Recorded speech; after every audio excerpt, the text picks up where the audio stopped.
Hey, what's up, guys?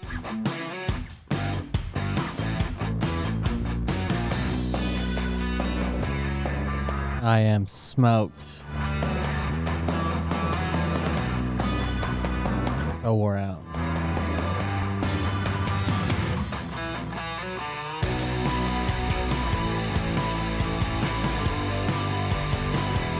Saint Anubis, did you come from somewhere, or did you find us on Twitch recently?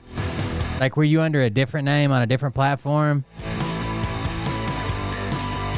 Or maybe you used to follow a long time ago and then we didn't see you for a while? I can't remember.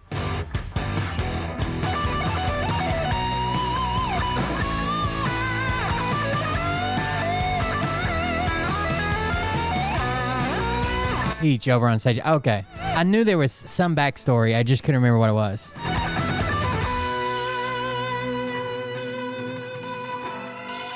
I might ask you another 20 times. So just be prepared.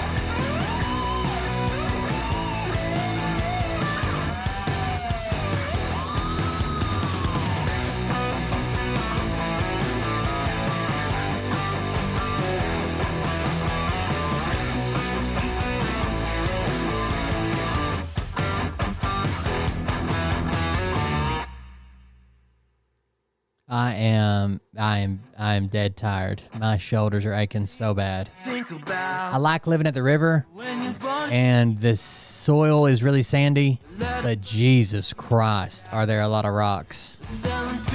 Like boulders. Like the size of basketballs. Like, it's insane.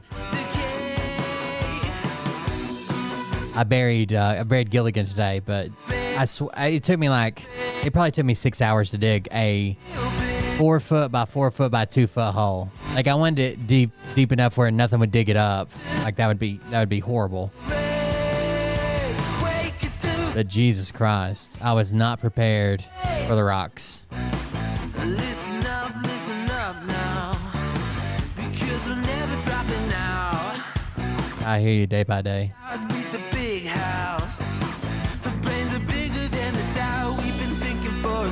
Never let the truth fade away. This is bigger than ourselves. We won't let the world burn away. Burn away. We feel betrayed. We were raised to lose the race. Yeah, close to 4 foot, I guess. It was just under like my chest line. It was my waist is like a 3 feet because I'm 6 foot tall, and it was just under my chest line, so probably 4 foot deep.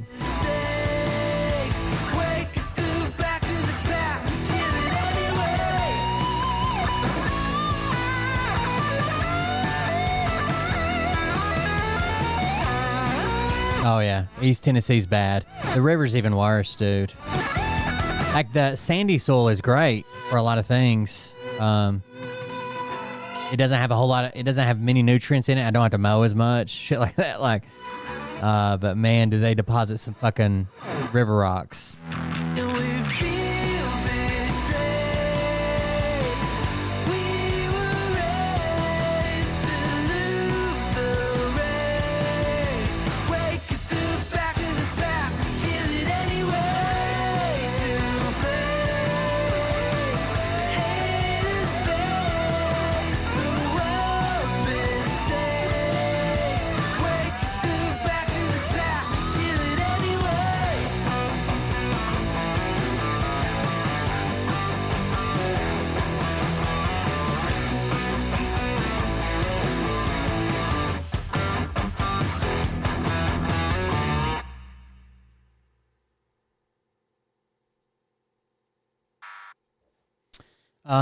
Yeah, let's roll the intro.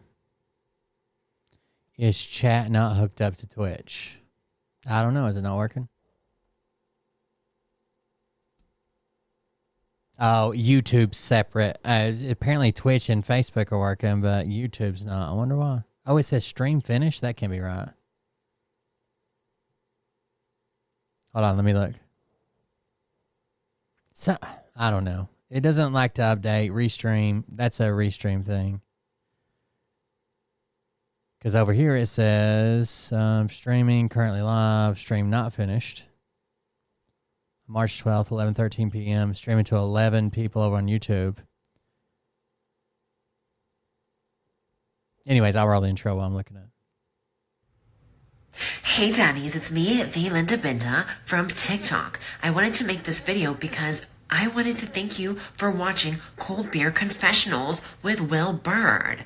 I think that's just incredible. I've watched a few episodes and I'm just like very intrigued. But you know what I'm most intrigued in is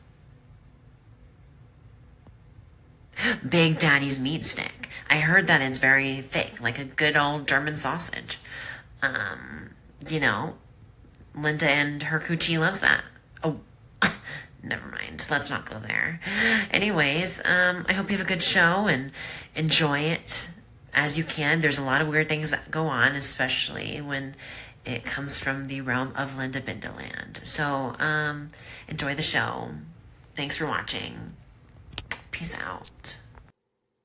Welcome everybody. I'm Will Bird. This is the Cold Beer Confessional. Thank you for joining us. Thank you for being here. I dug a hole all day today, so I am unprepared, wore out, tired, sweaty, hungry, dirty. It's been a rough day. Buried Gilligan. We got permission where we live at in Buried Gilligan, but man, I was bitching about it when we started. There was just a ton of rocks. That's what sucks about living near the river. As someone pointed out, anywhere in East Tennessee, which is mostly true, but these were river rocks specifically. So there you go.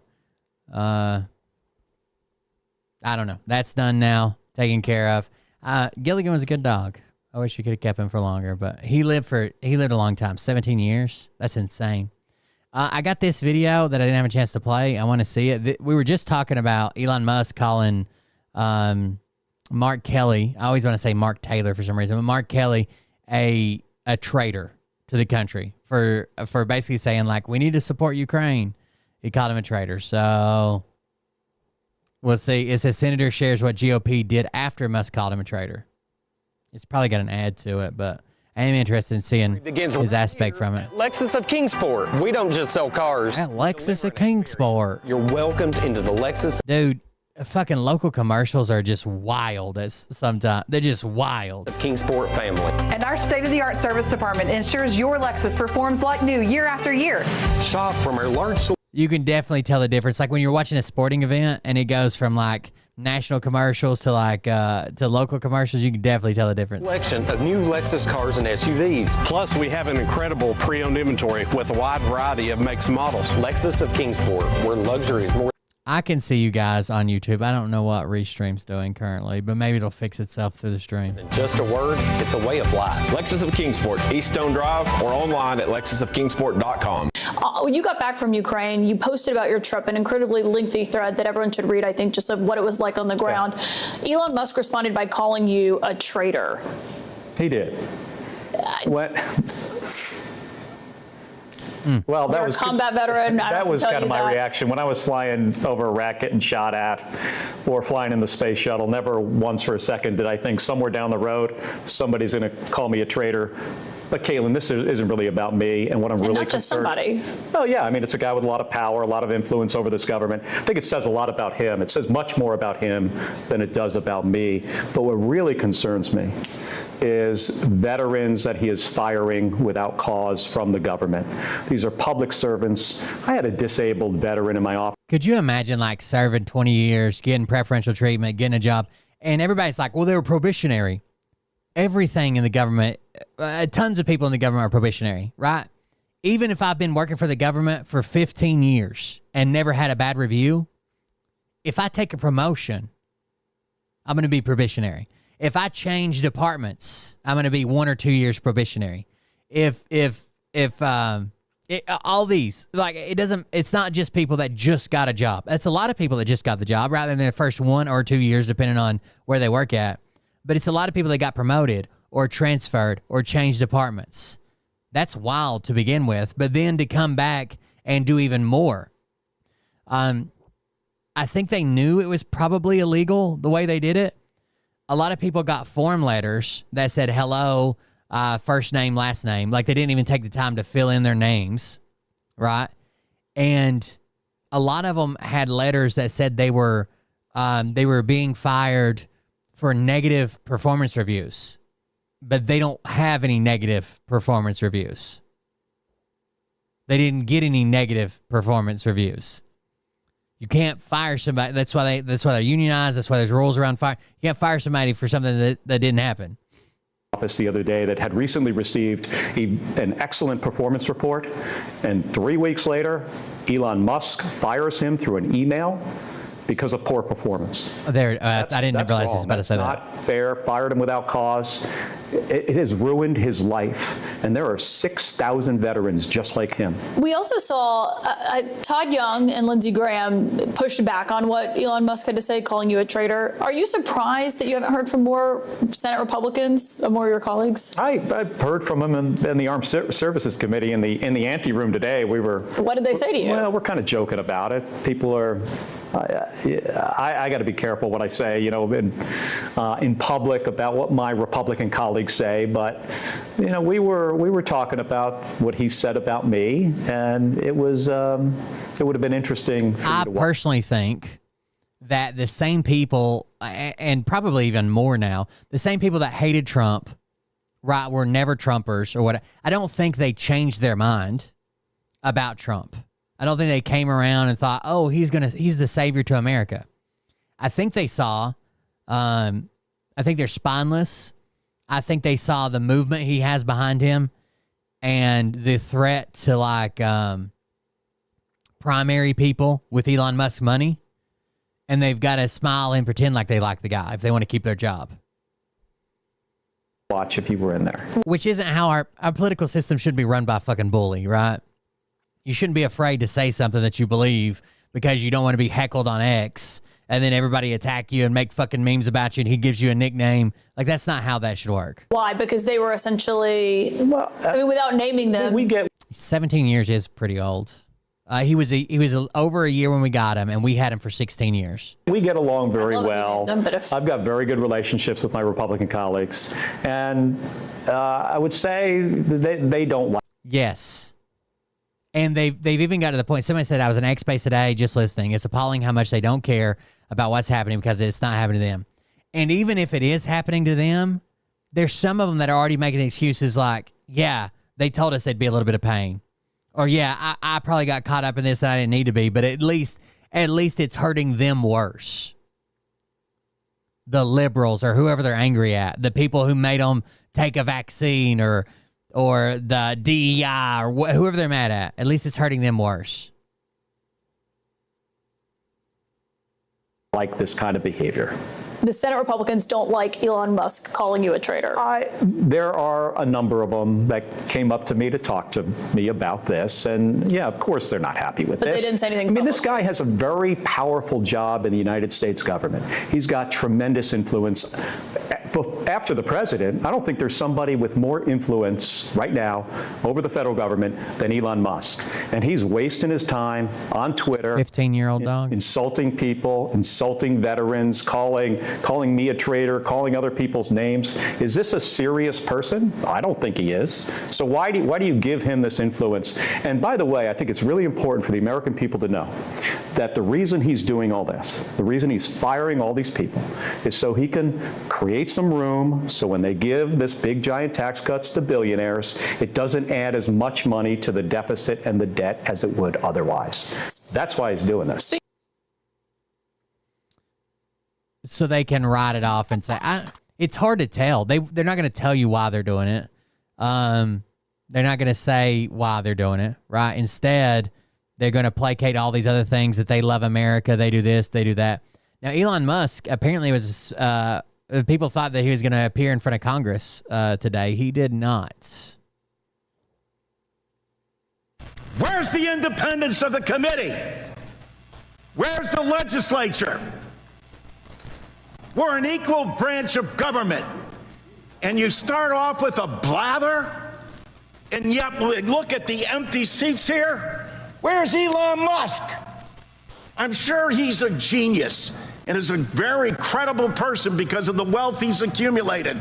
But that does not put him above the law or the responsibility to come before this committee in this Congress.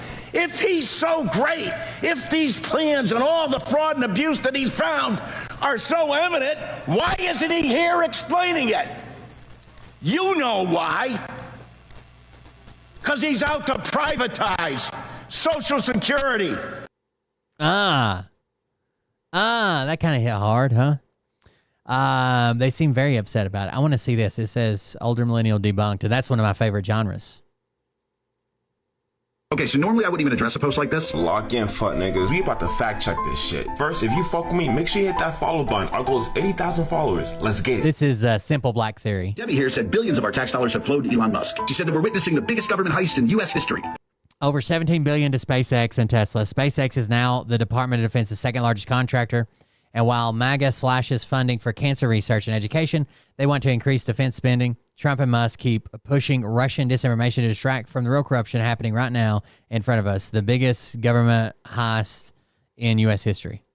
Except she left out a really crucial piece of information. That being that since Donald Trump has been in office, Elon Musk has won 0 contracts. What the fuck are you talking about? SpaceX literally announced that they received a lease agreement with the FAA to use Starlink. This isn't the only agency that's thinking about using Starlink. One example is the GSA. A lot of Elon Musk's Doge employees are requesting Starlink to be the new system there. So how are you able to say that Elon Musk has not received any contracts under the Trump administration when that's not fucking true? None. SpaceX, Tesla, they've got nothing. In fact, that's $17 billion that went to SpaceX and Tesla. All of that was under the Biden administration. What the fuck are you talking about? So this did happen 5 days ago. Remember when Elon Musk came out and said Verizon's FAA system sucks or whatever, and Starlink should do it? And people are like, they're not even using the Verizon system still being built. They're not using the Verizon system. They're using the one from L3 Harris. The problem with the system is, yeah, it's clunky. Yeah, it kind of has issues, but it always fucking works. It always fucking works. So the next system is going to have to always fucking work, right? It's going to have to always work. We've got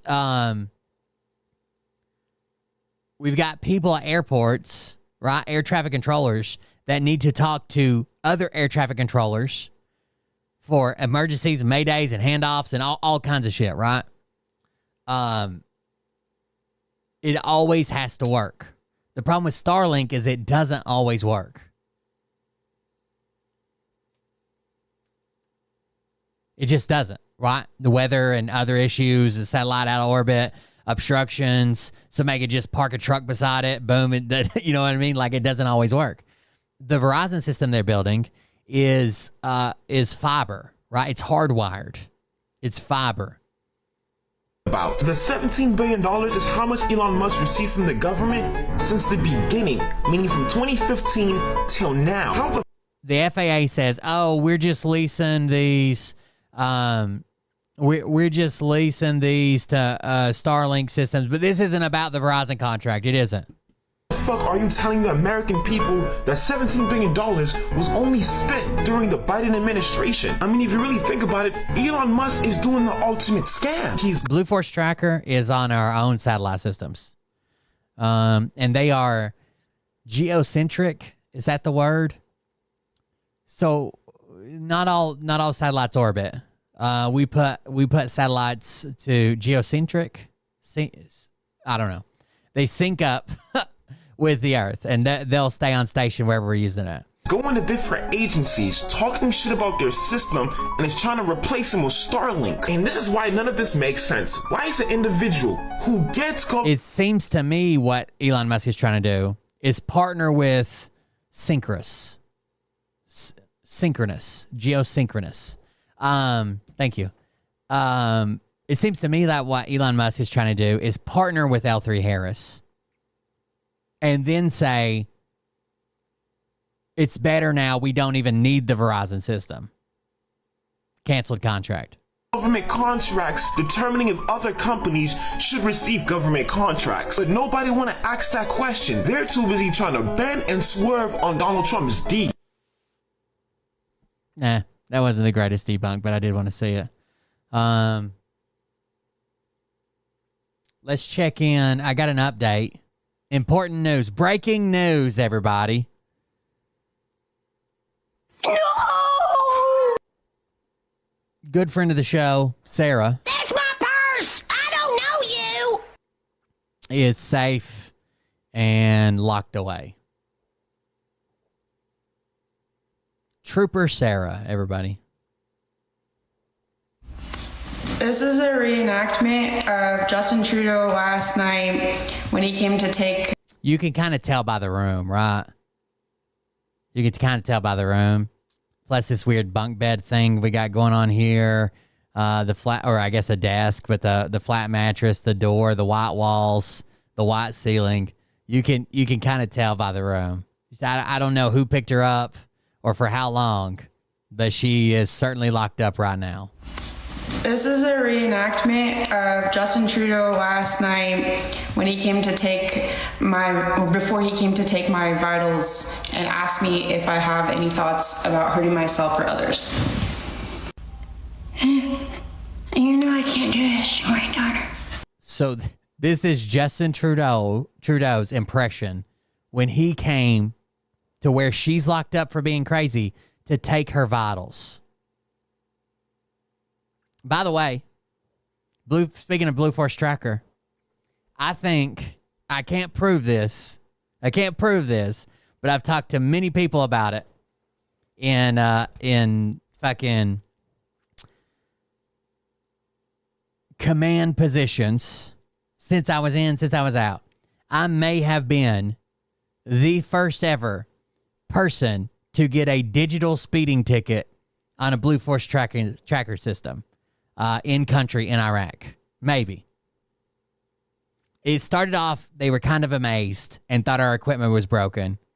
We told on ourselves and it's like, no, we were going that fast. And then we got a very strongly worded message back and we're told to report to our commander when we got there. So He came to take my vitals and asked me if I have any thoughts about hurting myself. Newsom has had on Charlie Kirk. He's going to have on Steve Bannon. For others. You know I can't do this to my daughter. I keep doing this to my daughter. You guys are making me do this to my daughter. It pains me to have to do this to my daughter. You know that. So Trudeau came in and said, I can't do this to my daughter. It pains me to do this to my daughter. I love my daughter. You guys know this. The only reason I'm doing this to my daughter is because people are telling me to. I got the poop in my ass. So here's what I think is actually going on in the world. She was locked up, probably for being a danger to herself. Taken off the streets of Colorado, I guess. I don't know where she's at anymore. She moves around so much. She was catching a bus, the other video I watched of her. She apparently had an interaction with the nurse that came around to take her vitals because she claims that it was Justin Trudeau in drag and that her team moved in and had him arrested. I got the Great Britain guy on my ass. I got the Mexico lady on my ass. I got the Ukraine nipple on my ass. They all make fun of me, say you don't really do things what your daughter is supposed to. They all make fun of me. They say I'm not a real Muslim. They say I'm not a real Catholic. I saw the announcement about Steve Bannon. I didn't know they did it already, I guess. That really hurts my ego as a daddy. That really hurts Justin Trudeau's ego as a daddy. I'm gonna do this one more time for you guys, okay? After this, I need to go. I need to go on vacation. I just can't deal with all this. They just had me resign a couple of days ago, and I'm still getting over the. To be fair, I've been locked up for being crazy as well. She never claims that this is her dad. This is the first time I've heard her claim that that Justin Trudeau's her dad. She usually calls him the Canadian Nepo baby who's like hunting her down for pedophilic reasons. It's been a long time since I've been locked up for being crazy, years. But every facility I've been locked up in took our phones. But maybe other facilities don't. I don't know. You know, I wanted to continue to be the Prime Minister because I knew it was coming after I left. I knew that the Canada needed me.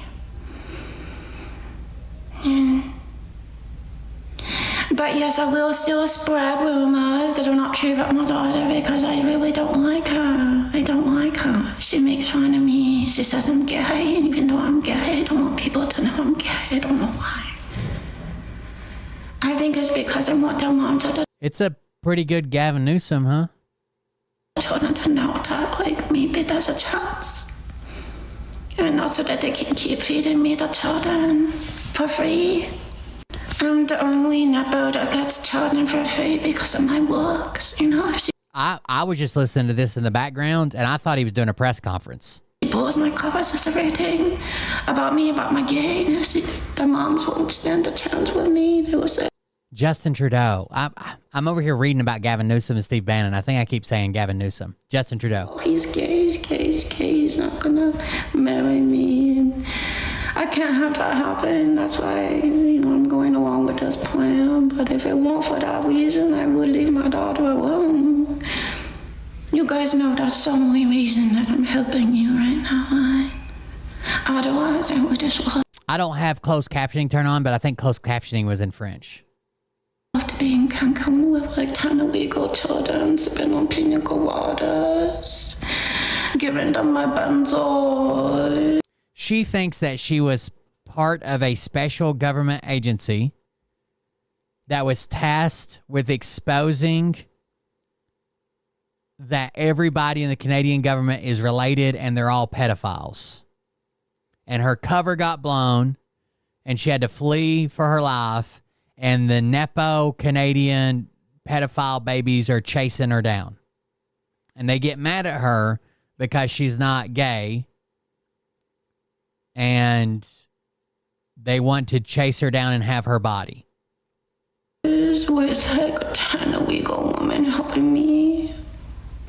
That's really what I want to be doing right now. And you guys know that, you know, as a Prime Minister, as a former Prime Minister, that is my right. But I'm here helping you guys right now, and even though I don't want to be. After he left my room, I alerted authorities through my ex that he was in this facility so that we could have him cornered and arrested. This is a reenactment of him having to put his hands up where the officers can see them. Hi. I know some clubs. Okay. But I know some clubs, okay? If you don't...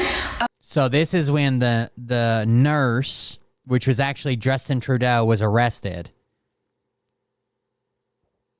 The cop said, he said to the cops, I'll put up my hands, but you guys got to know I know some clubs we can go to. I know some clubs. Okay. But I know some clubs. Oh, I bet, Marita. If you don't arrest me, I can show you where the clubs are. I can show you where the clubs are if you choose not to arrest me right now. There's some in Loveland, and we know that Fort Collins doesn't work. Did she say Loveland? Loveland, Texas?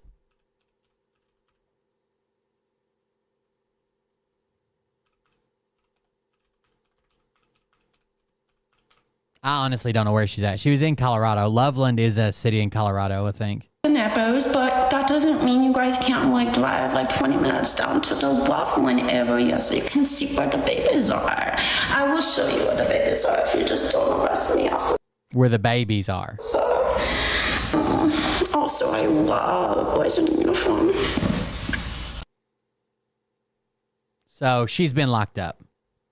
Probably for her own good. She seems to be slowly losing her mind. She's definitely in some type of facility. I don't know how long she's been there. We did see her, you know, like at a gym, and we saw her catch a bus, and then she got thrown out of the Catholic place. So I was trying to figure out, like, why she talk that fast.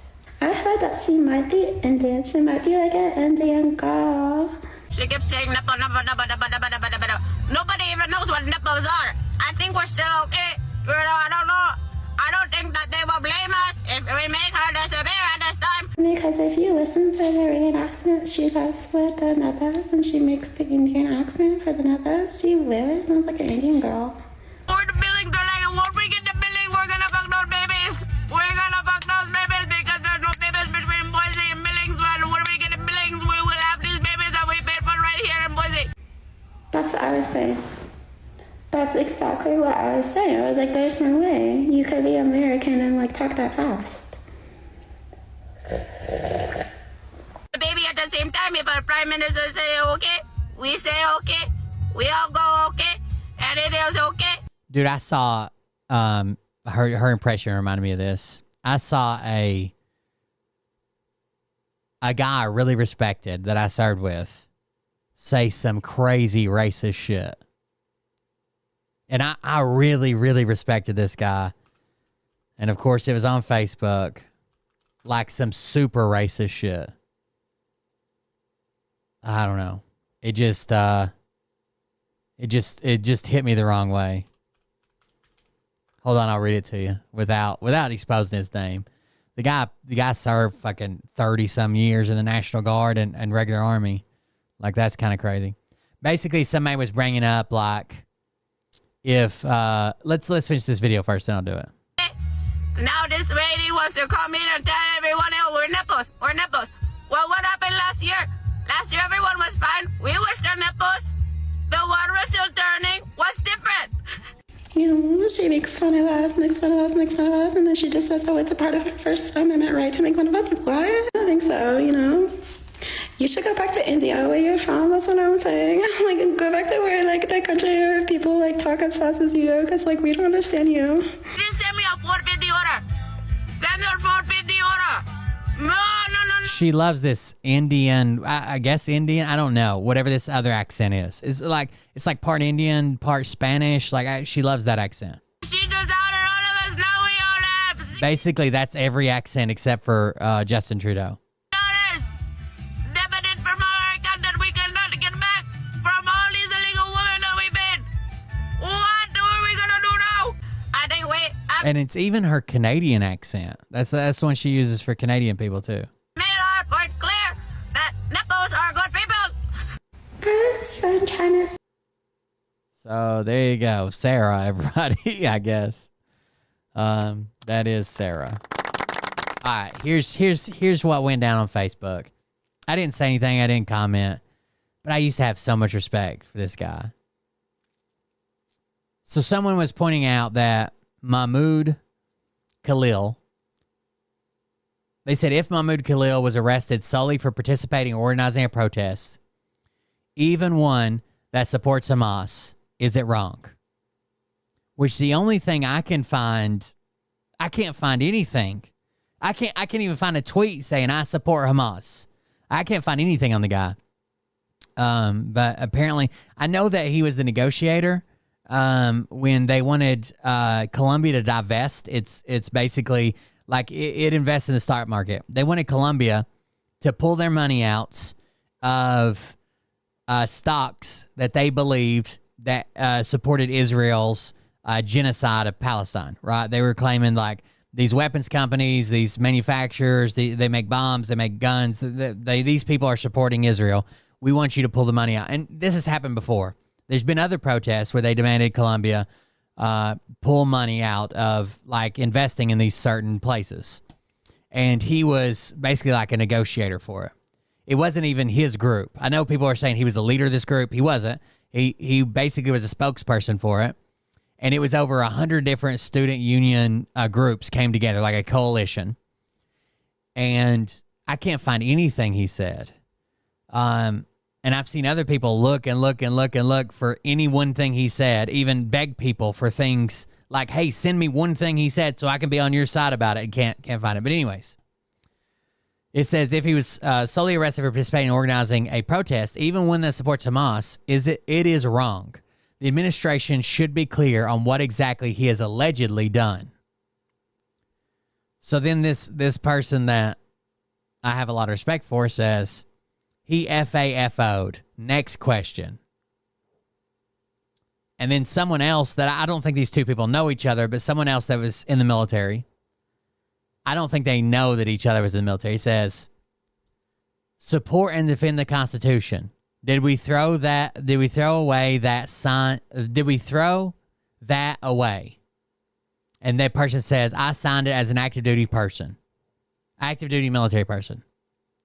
So the person that I used to respect says, what does deporting an American-hating, non-bacon-eating Muslim have to do with the Constitution? You and the poster think about things way too hard. I'm really impressed with your signed as an active duty military person. It made me moist. So then the original poster says, if he's being deported for participating or organizing a protest, it has to do with the First Amendment to the Constitution. That was the point of my post. If he actually committed a crime, I'd like to hear it. And yes, constitutional rights do apply to green card holders. Then the first person who commented, another veteran, says, pretty racist comment. The signed active duty thing was because I'm a combat veteran and a Republican. A lot of things going on are infringements to our Constitution. So he's saying, like, I was just saying this because I signed it because, you know, I want you to know that I'm a Republican, I'm a veteran, and stuff is infringing. Then the person I used to respect says, send him back to Shatnekistan.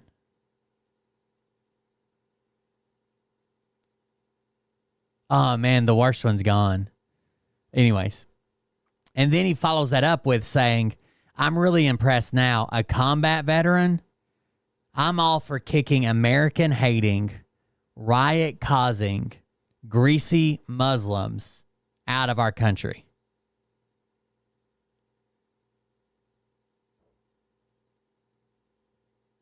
Like, I understand we spend a lot of time hating fucking Muslims. Like, the mentality around getting ready to go fight in Iraq and Afghanistan was like, hey, fuck these guys, blah, blah, blah. But damn, it's been years now, and you still feel this way?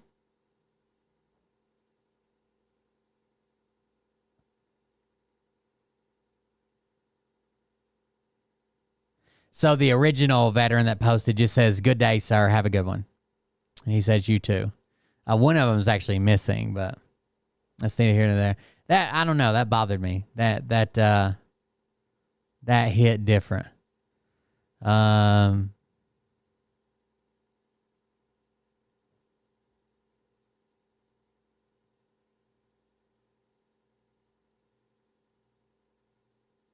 was rough. A rough one. I do have somewhere. Let's see. I do have the full video of Elon Musk supposed to show up in front of Congress. Resort to saying you will do whatever Elon Musk and Donald Trump tell you to do. Where's the independence of the committee? Where's the legislature? We're an equal branch of government. And you start off with a blather, and yet look at the empty seats here. Where's Elon Musk? I'm sure he's a genius and is a very credible person because of the wealth he's accumulated. But that does not put him above the law or the responsibility to come before this committee in this Congress. If he's so great, if these plans and all the fraud and abuse that he's found are so evident, why isn't he here explaining it? Where's Elon Musk? He's not above the law. John Larson blasts Doge head at Congress hearing. Mr. Larson. Thank you, Mr. Chairman. This is indeed a sad morning. Very sad morning. When this committee the oldest and most continuous in the Congress, neglects its responsibility and essentially holds this hearing today to block any further discussion. It says, so when we're talking about green cards, it says that I think there's 6 reasons why. I read it earlier. A green card, formerly known as permanent resident card, grants immigrants the right to live and work in the United States on a permanent basis. Holding a green card is a major milestone to path to U.S. citizenship, offering various benefits, stability. However, it is important to understand that having a green card is not a guarantee of permanent residence under all circumstances. There are several conditions under which a green card can be revoked, leading to the loss of residency and possible deportation. This blog will explore. So, like, one is committing fraud or misrepresentation during the application. Committing certain crimes, including aggravated felonies, crimes involving moral turpitude, CIMT, drug-related offenses, failing to maintain permanent residence. So, like, if you're not here for a long time, like lengthy absences, failure to notify USCIS of a change of address, security-related reasons, which would be like a membership in a terrorist organization, espionage, treason, or immigration fraud. I don't think he falls under any of these. I don't know. Seems like they just kind of come out and said it's for political reasons, right? The men and women on this committee are good people. They're honest and caring people. And that's why I do not understand why you would relegate this committee to no longer being of significance and resort to saying you will do whatever Elon Musk and Donald Trump tell you to do. Where's the independence of the committee? Where's the legislature?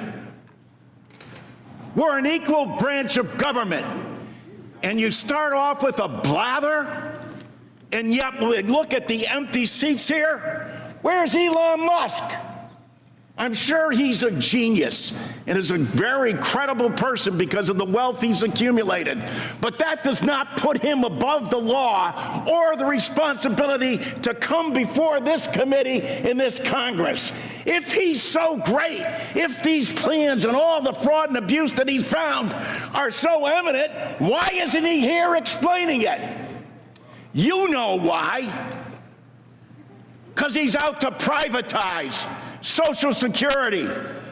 He's been on television the last couple of days talking exactly about Social Security, Medicare, and Medicaid, and what he intends to do. Privatize it. The American people, some of them may have been born at night, but not last night.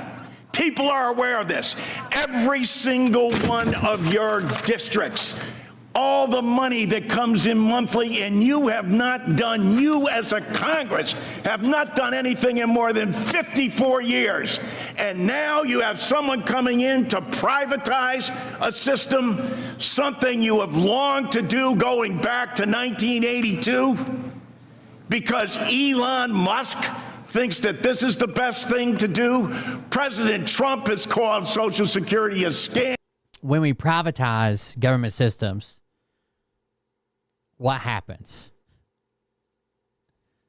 Somebody makes a ton of fucking money. Then they start cutting costs. Look at the prison system. Private prisons make a ton of fucking money. And every chance they get, it's not about the welfare of whoever's receiving, right? It's about how much more money can we make? How much more money can we make? So, like, fucking putting 30 inmates in a cell, even though the law requires, like, you can only have, like, 2 or 4 or whatever, they still do the shit. They're making more money. They'll pay the fucking fines. They're still making more money. Elon Musk, as the chairman, as Mr. Neal said, called it a Ponzi scheme. Ask that of the people in your district. Ask that, Mr. Smith, of the more than 198,000 people in your district who rely on Social Security, and you won't even let the person who's planning to privatize it. who's telling the big lie in front of everyone, in bold as he possibly can, saying, this is what we're going to do. The Congress is in our back pocket. We don't even have to come before them and testify because we control the House, we control the Senate, and we control the presidency. And it's the tyranny of the executive. It's why these resolutions were first adopted back in 1789, because the founding fathers knew that the executive branch does not have total authority over the legislature unless you have a willing party that says, no, we're going to do exactly what you tell us to do, Mr. Musk and Mr. President. It doesn't matter to our constituents. It doesn't matter how much money they are not going to receive. We're not even going to tell them the truth about what's going to happen to them. Damn. And every single one of these districts where they're being shut down and their personnel, and as Mr. Neal said, Dan, after you cut and eliminate the people, say the agency isn't responding accordingly. No other agency operates for under less than 1%. With that, they administer to over 70 million people.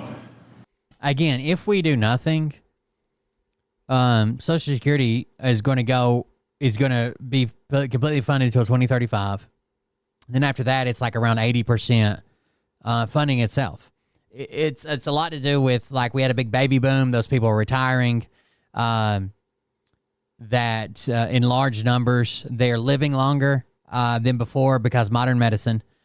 The work pool that's paying in isn't as big now, but that'll eventually right itself when people die. In the nation's #1 anti-poverty program for the elderly and children. Shame! Shame! Can't bring people in front of this body? If he's right, if they're so good, if they're so just, why aren't they here telling the American people about it? They're not, because you know the truth. It's about privatization. I yield back. No time to yield. Mr. Arrington? I can hardly sit here. I was hoping to just let my Democrat colleagues sound off this morning, get through their one-act plays, but I can't. I can't sit here and listen to this grandstanding. They wear their armor of indignation proudly, but we know what's underneath that. And I hate to question the motives of my colleagues, but this. No, they don't. They love this. We have touched a nerve, Mr. Chairman, and we have entered the inner sanctum of the Democrats' temple. And I think that holy grail is the government and their unionized government employees. And if you get anywhere near it, this is the reaction you're going to get. My friend said they didn't vote for these things. They didn't vote for this deep cleaning in the bureaucracy. They didn't vote for the kind of rooting out of waste and fraud. But they say that with a false narrative and with fear mongering for Medicaid beneficiaries. And they try to scare. No, sir, I got to finish this. They're trying to scare our seniors and scare the most vulnerable. That's a long-standing tactic. But the American people didn't vote for transgender operas in Colombia. But where's the indignation on that? I haven't heard a single person talk about that. What about the transgender comic books and the DEI musicals in Ireland and all this absurd and insulting example after example? These examples aren't real. Like, one of them was this comic book we put out, that we've put out for years for other countries, and it's literally to make like America look good and shit. And they asked them if, hey, can we like make like a more diverse cast of people? And they made one gay guy that's in the whole thing. Like, what? Example of just complete and utter wasting the taxpayer dollar. The GAO, the Government Accountability Office, that's a government entity, so you ought to bow down to that authority as well and accept it hook, line, and sinker for their data and statement on fraud, which is up to $5 trillion over the 10-year window. $5 trillion. Where is the outrage on all of that? I've never heard it, not one time. This is, I hear about the unelected billionaires because it's not, I don't think it is $10 trillion. I think, the GAO did a study on fraud risk management, and I think they said that, let me look it up.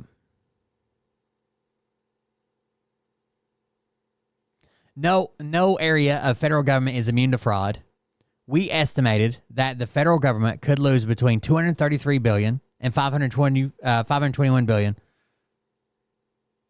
to fraud. Given the scope of this big problem, government-wide approach is required to address it. The Office of Management and Budget, OMB, working with agencies and the oversight community, should develop guidance towards improving fraud-related data, providing a more uniform approach to what data is collected and how. Also, the Treasury should identify methods to expand government-wide estimates of fraud, prioritizing high-risk program areas. Our 3 recommendations to address this. Where are the 3 recommendations? Oh, I guess it was up there. That was the 3 recommendations. Let me grab it. No one's saying that fraud doesn't exist. I don't think anybody's saying that. Here's their recommendations. The Office of Management and Budget. The Director of Office of Management and Budget, in collaboration with the Council of Inspectors General, which they fired, of the Inspectors General on integrity and efficiency, should develop guidance on the collection of Office of Inspector General, OIG, data to support fraud estimation. The guidance should, 1, identify and establish consistent data, elements, and terminology for use across OIGs. 2, include a timeline for implementation and key milestones. And 3, leverage existing data systems and processes as appropriate. Their second one was also for OMB. The Director of OMB, with input from executive branch agencies, should develop guidance on the collection of executive agency data to support fraud estimation. The guide should, 1, identify and establish consistent data, elements, and terminology for use across agencies. 2, include a timeline for implementation and key milestones. And 3, leverage existing data and processes as appropriate. And the last one was for the Department of Treasury. The Secretary of Treasury, in consultation with the Office of Management and Budget, should establish an effort to evaluate and identify methods to expand government wire fraud estimation to support fraud risk management. The effort should, 1, initially prioritize program areas at increased risk of fraud, be responsive to change in the availability or quality of data, leverage data analytics capabilities such as within the Office of Payment Integrity, which includes the Do Not Pay program. So almost always when we find this gigantic fraud, waste, and abuse, short of like COVID was a time where a bunch of people thought they could fuck over the government and the government wasn't going to ask for them back. There was a bunch of people that did that. But almost every time we look into this fraud, waste, and abuse, it's gigantic corporations fucking over the government. Like Rick Scott and his healthcare organization, right? His conglomerate of hospitals that were literally fucking over Medicaid and Medicare. It's not the people who are just trying to get food stamps. No one's saying that there isn't fraud. There is, but why don't you bring in forensic auditors to do an audit instead of telling me that we spend $50 million to watch trans men have periods or some shit and just lying about it? Fair. You love to divide people by race and gender and class.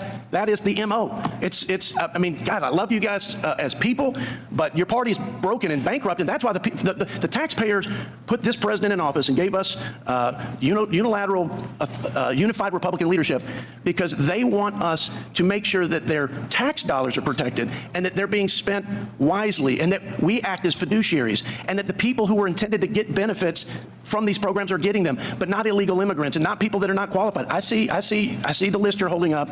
Enough with the theater. Where is the outrage? Are you not insulted by this list? You want me to read this list? Do you want me to go through the same list of indigenous people, inclusive justice, primary literacy, female empowerment, personalized 3D avatar tools for gender identities? This is stupid. This is stupid. Mr. Chairman, reclaiming my time. You got your time. Where was the concern for conflicts of interest and abuse of power when the IRS leadership and the special prosecutors from the Biden DOJ were obstructing the investigation into the Hunter Biden scheme? And your president said, I don't know anything about it, never been involved. And we knew that wasn't true, and we discovered it wasn't. But where was the drive and the passion that I see from you, all my colleagues, on that issue and the transparency or lack thereof for the last 2 or 3 years. It's always the Hunter Biden laptop. We're talking about the tip-to-tail audit of the federal government to root out wasteful spending and This isn't an audit. This isn't an audit. This is a contest to see how many retweets Elon Musk can get. Fiduciaries on behalf of the taxpayers. It's unbelievable to me. It's unbelievable, but I think it's... If it was an audit, show me an auditor. Show me an auditor. If it's an audit, show me an auditor.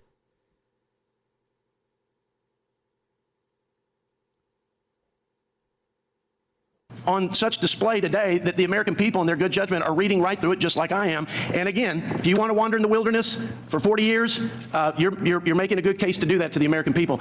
They're on our side on this issue. With that, Mr. Chairman, I yield back.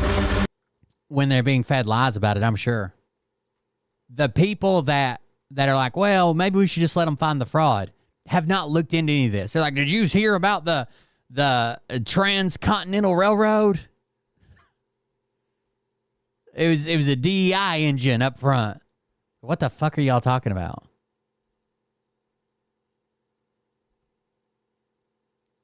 I don't know. Shit gets out of hand quick. I didn't get to watch this, but I wanted to.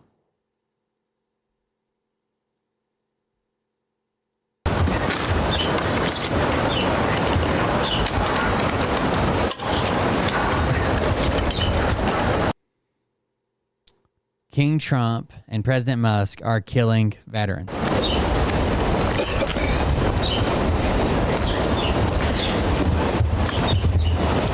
King Trump and President Musk are killing veterans, and veterans are not going to stand for this anymore.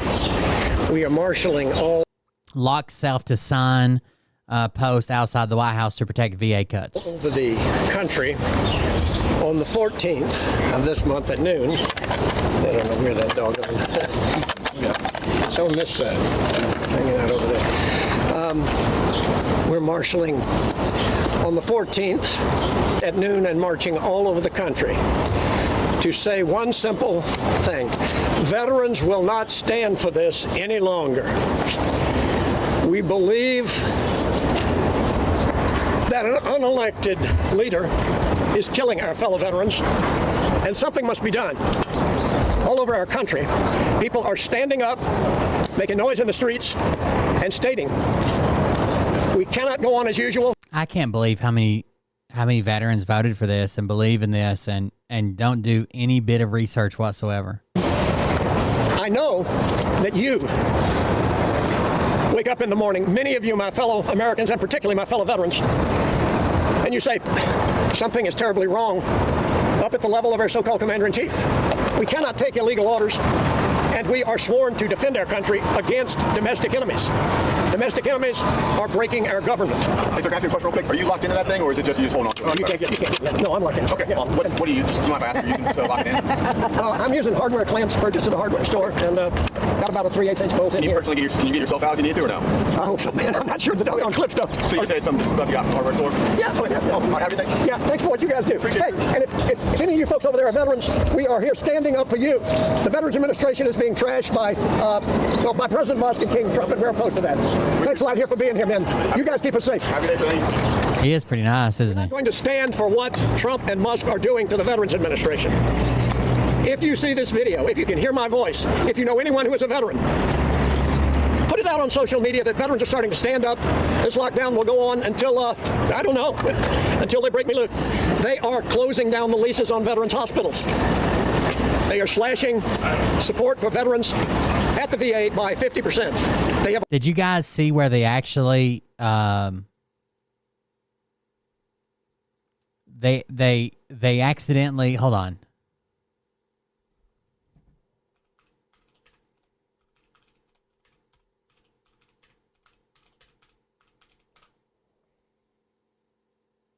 They accidentally closed down a secret CIA base and exposed it. Doge did.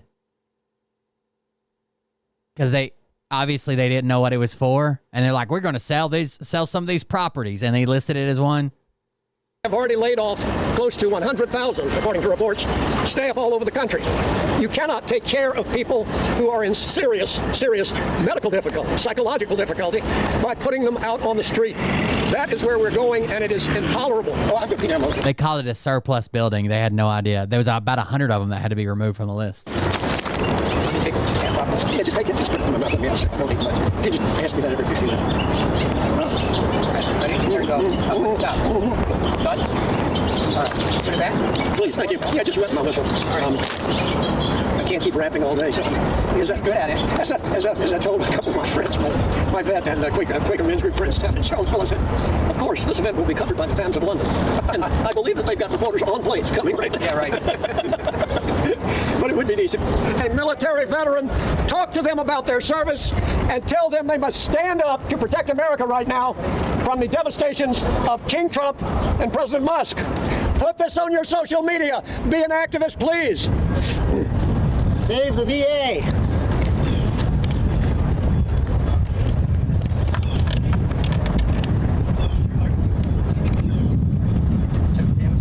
Hi, how are you?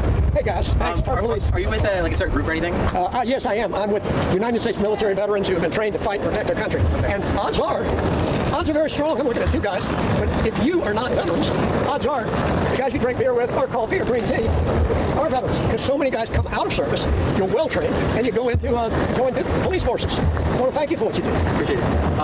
What are your He is super nice. What you're doing now? My plan actually is to live here until I die. I do have a little bit of water. I meant today. Like with the our plan is hoping that larger media will come here and be aware. Live here till I die. You guys probably already have a prep bulletin board at your op center, but you know that veterans are going to be marching like crazy on Friday, right? At noon. So what we're doing is we are alerting veterans around the country because it's going to be going on around the country. We are the largest single, let's call it. The VA is hurting so bad right now for like clinical staff and shit. They got big sign-on bonuses going on. And these motherfuckers are trying to run people off. Is this the type of climate you think that a decent doctors or nurses or clinical staff would want to hire into from the private sector? So you got a job in the private sector making decent money. Is this the type of climate you want to hire into? One day you're fired, next day you're not. Email this guy, tell him 3 things you did this week. That's crazy. Interest group in the country, and they're slashing our budget by 50%. What do? You take these WIAs and people who are suffering from burn pit poison and just say, get back on the street. This is just... How long do you plan on... WIAs, wounded in action. Staying here? As long as I can. I might figure out how... I don't know when this doggone bike is here. It was here yesterday. Are you like fastened? Like I'm locking this. Okay. Like actually locked? Oh, okay. Can't come out. But you guys could go get a saw and cut me out. I'd love to do that. Yeah, we're not going to do that. Yeah. All right, appreciate it. Thanks for what you guys are doing. Wow, he literally laughed at the idea of cutting you out. This is you invited him to do that. No, well, that would be an action that Andrew could really zero in on. I've filmed it happen to several different activists. Have you seen him cut out lock boxes? Yeah. How did they do it? People do it with the steel ones. That was like gut wrenching. Well, look, I had a steel one, and the darn thing weighed 25 pounds and was going to be super heavy. But you mean you were thinking of using a steel one? I had one under prep, and people said, my good friends, I've sought counsel from veterans and particularly my life management supervisor. Some people would call her my spouse, but in any case, they said, to come with a big metal object like that could be construed as a bomb, and you can get shot before anybody asks you questions. I don't want to get shot. Never did get shot. Praise Jesus. He seems like a level-headed guy. I like him. I've seen some people in the comments dismissive of the idea that Trump is actually cutting veterans benefits or cutting the VA. What would you kind of say to someone who supports Trump and is just not convinced that the VA is actually under threat? I know what I read in the newspapers. I know what I watch on Democracy Now!, which covers things in detail. If you know a United States military veteran, talk to them about the Veterans Administration being shut down. President Musk is killing veterans. Put this on social media. Be an activist yourself. Enjoy Washington. They already accidentally canceled a bunch of contracts that supported, so they're like, we're not going to touch any benefits or medical care. They already did. Okay? They already did. And they already had to walk a bunch of them back. Okay, the Restream bot's working now. Thank you. One day after the Department of Veterans Affairs celebrated an estimated $2 billion in savings on canceled contracts, the agency began reversing some of those cancellations. That may have affected veterans' medical care and other benefits, according to multiple sources. Some of them were like leases on hospitals and shit. Or like, you know, they run this hospital and they lease this secondary building because they've outgrown their primary building. Like, some of them are crazy. And they blamed it on the Doug Collins said, we're just talking about like $1 million to make like a PowerPoint slide.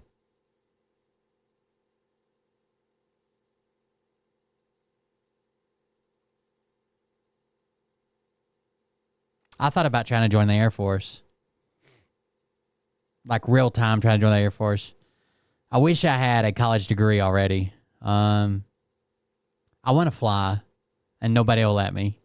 And I can't afford it because I'm poor. Well, good morning. Good morning. How are you, sir? Good morning, Officer Porter. Thanks for being here. Thank you. Wish we could shake hands. Well, that's all right. So shake your hand if you want. I can shake your pop if you want. True. And once I've been told that the Times of London is coming, they've got a journalist on board. He's coming as quick as he can into IAT. When the Times of London gets here to cover this, my business is the Times of London. I'm being foolish. Listen, what we're trying to do is use the force multiplier called the Fourth Estate, the media, to point out to the country that veterans will no longer take this, and that veterans are getting ready to march all over the country on. Right, you folks know about that. And if you folks are former military, you understand what I'm doing. If you folks have any kin who've ever been a veteran, you understand what I'm doing. He was asking, what do you say to people who just don't believe that King Trump and President Musk? Some of the contracts they canceled were for legally required technical inspections of medical equipment, like CT scanners, MRI machines, and X-ray machines. They were canceling the inspectors yearly coming by to make sure like the fucking X-ray machine isn't leaking radiation. Are wanting to cut eventually the Veterans Administration by 50%. I really would love to get if I ever blew up on social media and just had a ton of money, I would probably get a hangar space and like a Kit Fox. I really would like to build one. There's a guy that I follow on YouTube that's building basically a kit plane, and it's in the experimental class, so you can make changes to it and shit like that. It's not like as strict as most FAA airframes. 50%. I say, pay attention to what's going on out there in public and watch more media. Don't just watch that cruddy MSNBC. Don't just watch that crazy Fox News. They are speaking from positions of opinion. Inform yourself. Go down to the local veterans clinic and ask what they are talking about there.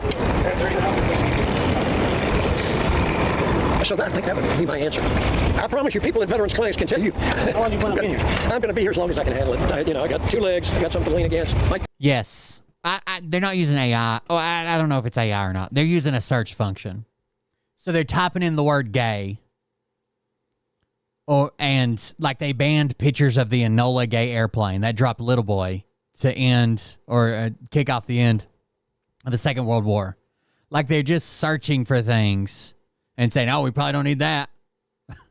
We don't know what that is. Get rid of it.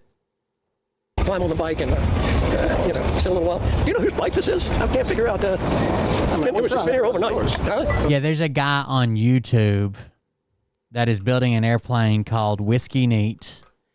It is I'll show you in a second. It is a wear-worthy, I don't remember what the model is.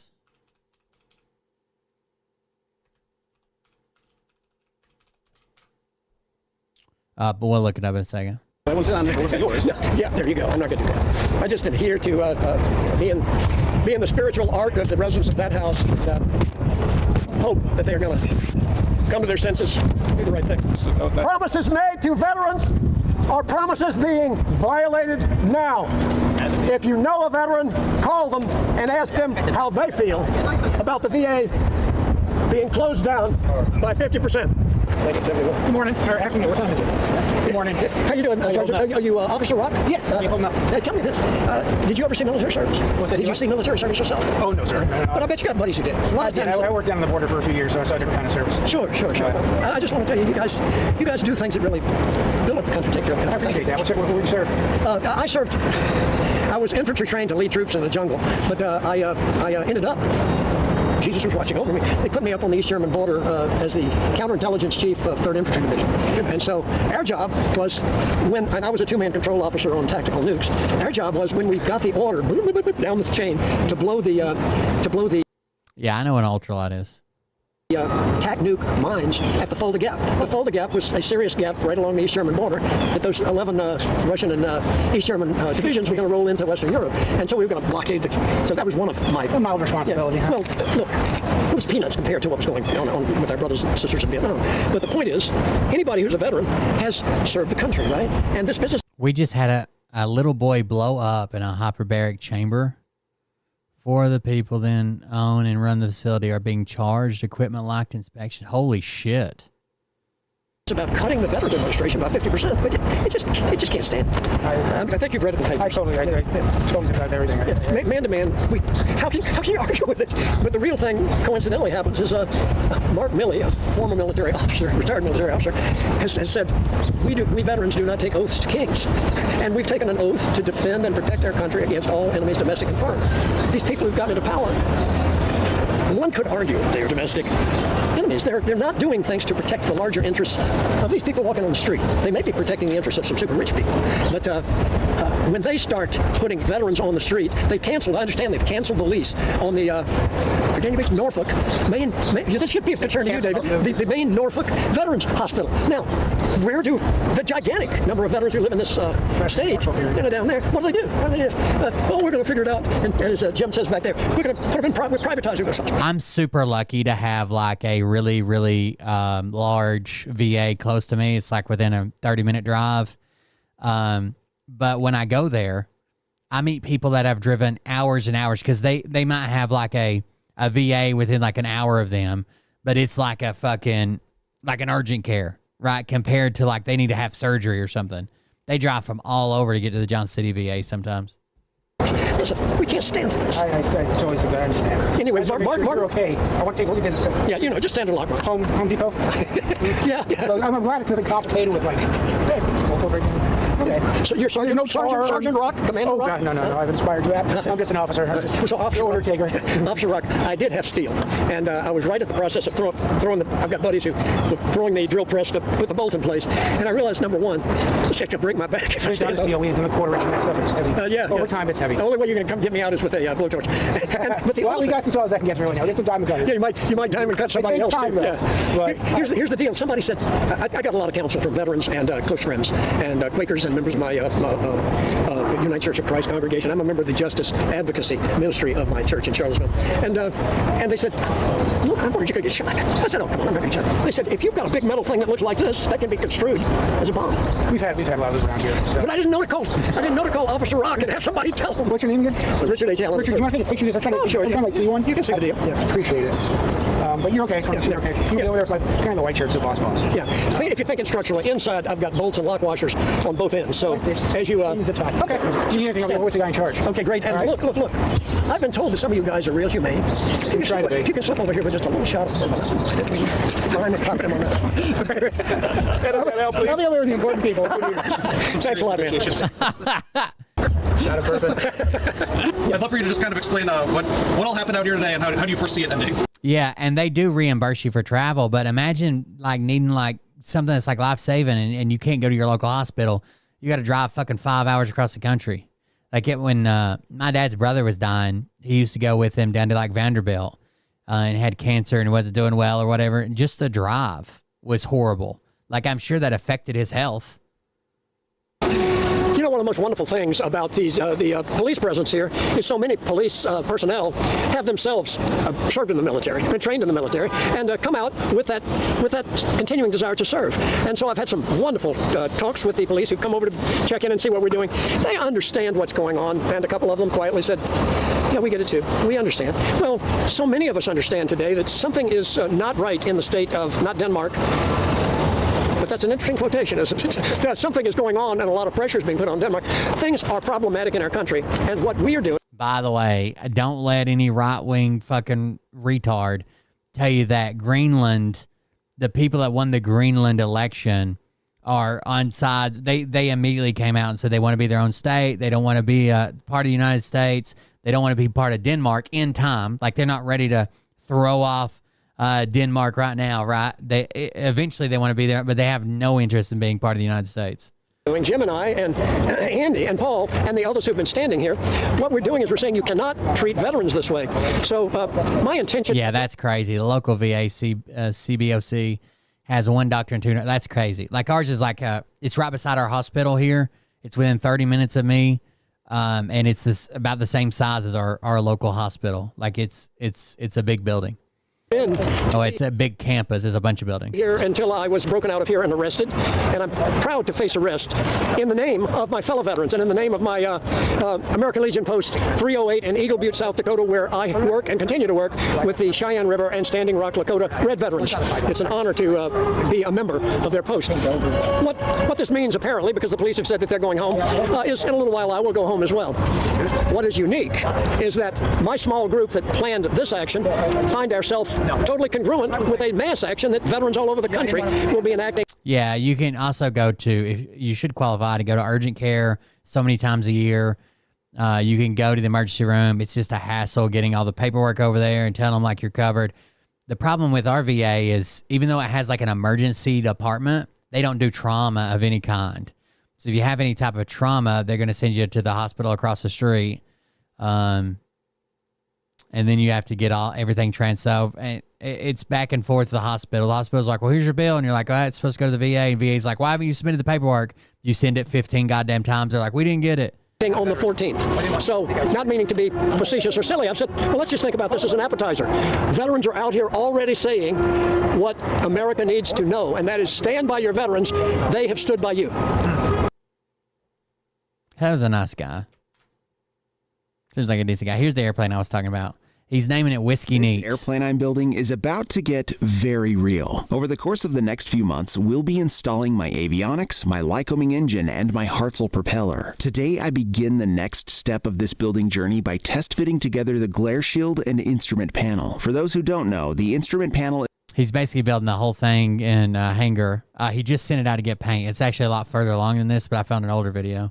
Is where all of my avionics will be attached to the airframe. I pre-painted the glare shield, which was a little risky, but we got it to fit without any issues, and wow, does it change the appearance of the cockpit. Aircraft Specialty sent me the cutout for my instrument panel to fit and ensure it's exactly what I'm looking for. While this cutout will act as the main stiffener to hold the avionics, I'll be putting a custom cosmetic panel on top of this, and I am very excited to show it to you, but that'll be a little later. I'm scheduled to have the plane painted by Artcraft in March. And if we're going to fly this airplane to AirVenture in the summer, it's go time. This airplane I'm building is about to get... It's this whole channel I follow, Where Were They channel.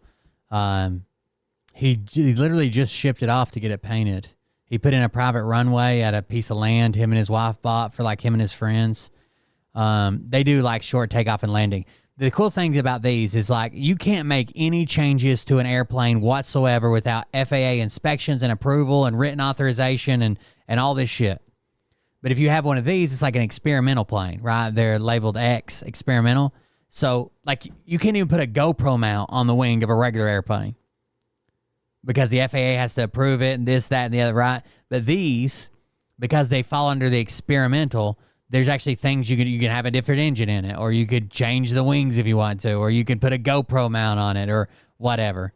But there's a bunch of videos on this channel. Process of building my airplane, I've had people say, wait, you can just build an airplane and fly it? Doesn't the FAA need to approve this? And the answer is yes, but it's not the kind of inspection that you might expect. Once the Zenith comes back from paint, I've got a laundry list. It's a Zenith. I can't remember what the model is. The main ones are running the controls, installing the avionics, final install and assembly of the engine, prop, and front cowling, and then it's a CH-750, I think, is what it is. Finally, testing and first flight. But before the first flight, I'll need to have either someone from the FAA or a designated airworthiness representative, also known as a DAR, look over the airplane. It'll likely be the representative, since the FAA tends to be understaffed. And this is where it's kind of a gray area. The DAR is just looking to ensure the airplane operates correctly. There's a guy that I watch that does like remote control airplanes and stuff, and he built an ultralight. He flies around. If you stay under a certain ceiling and under a certain weight, you can just fly it around without anybody's approval. And that it is safe. Some might be very thorough and want to look into every detail of your airplane, and others will pretty much say, it looks like an airplane, and sign your plane off for its first flight, which isn't extremely comforting, but it is what it is. Regardless of the inspection I get, I simply need to be ready. The DAR isn't there to tear apart my plane and make sure that I built it right. That was my job. They just want to make sure I wasn't reckless in my build and have reasonable confidence that it won't catastrophically fail when I fly it for the first time. Follow my page to see my first flight. Throughout, I think it's the CH-750. It's possible to order a full-sized airplane in a box, build it, and then fly it in the USA. These are a type of experimental aircraft, specifically amateur-built aircraft, and there are over 33,000 of them in the United States. It just costs so much money to store it and keep it, and the kits. There's a waiting list to get the kit. Like, it costs so much money. The kit foxes are pretty cool. Well, what's his name? Cletus McFarland, who has a YouTube channel about racing, and he just bought a piece of property that has an airport on it, a local airport on it, like a grass runway airport. He owns a racetrack too. He started out as a YouTuber, he's made so much fucking money. He's got an airport, airplanes. He flies in these short takeoff and landing competitions in his airplane, and bought a piece of property that has an airport, a little bitty airport, like a private airport where people like park their planes. Shit's just crazy. Tons of money into it though. I would like to do it one day. This is stupid and illegal. They're fabricating criminal prosecutions now. There were two legal bright lines about the Trump administration. One was whether they would follow court orders. That remains to be seen. The other was whether they would weaponize the DOJ and create political prosecutions. And they crossed that legal Rubicon, and another DOJ prosecutor has resigned rather than move forward. Less than a month after 7 Justice Department lawyers resigned in protest over Emil Beauvais' decision to quash corruption charges against New York Mayor Eric Adams, another prosecutor has walked out. Denise Chung, now the former head of the criminal division at the U.S. Attorney's Office in D.C., refused to order a bank to freeze funds related to a Biden administration environmental contract, citing a complete lack of evidence. Other prosecutors and FBI agents backed her up. But that wasn't enough for Beauvais and acting U.S. Attorney for the District of Columbia, Ed Martin. They're trying to use prosecutors to freeze these funds now with no evidence. They just have somebody step in. They pressured her to misrepresent evidence and justify a seizure warrant, which would freeze billions of dollars of funds allocated to green energy products. So again, judges have stepped in and said you can't freeze these funds without some type of fucking reason. They've been allocated, right? Congress has said that Congress has the power of the purse. They've approved these. These have passed. They're part of their budget. You can't. Now it's we're going to say that it's fraud. We're going to get prosecutors to say it's fraud and freeze the funds. Chung refused to play along, and she quit. But luckily, she made sure the public knew why. Her resignation isn't just another DOJ shakeup. It's a sign that corruption isn't just creeping into the Justice Department, it's taking over. And it's a sign that they're willing to fabricate criminal prosecutions. Now, U.S. attorneys swear an oath to support and defend the Constitution of the United States. They are bound by the ethical rules in their jurisdiction and tasked with evaluating evidence, prosecuting crimes, and pursuing justice. They are also bound to uphold the law in service of the American people. Justice Department lawyers do not swear an oath to the president or his lackeys.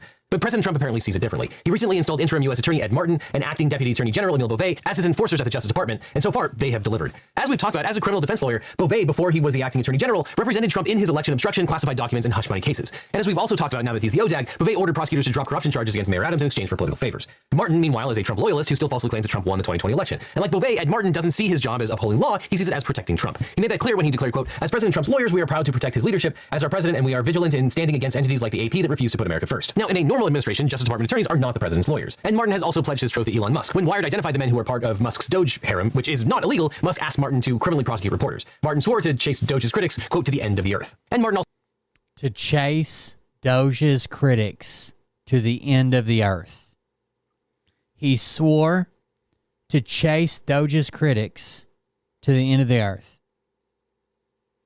part of Musk's Doge harem, which is not illegal, Musk asked Martin to criminally prosecute reporters. Martin swore to chase Doge's critics, quote, to the end of the earth. And Martin also threatened to prosecute Democratic Representative Robert Garcia for calling Elon Musk a dick. But anyway, Ed Martin's ascendancy is already chasing away career prosecutors who won't violate their oath of office. But his latest flashpoint is the Biden administration's signature climate initiative, the Greenhouse Gas Reduction Fund, which apparently in this administration they want to criminally prosecute people to prevent it from going into effect. But the background here is that in 2022, Congress enacted the Inflation Reduction Act of 2022. The IRA established a set of clean energy incentives and created the Greenhouse Gas Reduction Fund, or GGRF. The GGRF leverages investment. This seems to be like maybe what they're talking about when they say the Green New Deal, because the Green New Deal's never been a piece of legislation that ever got passed.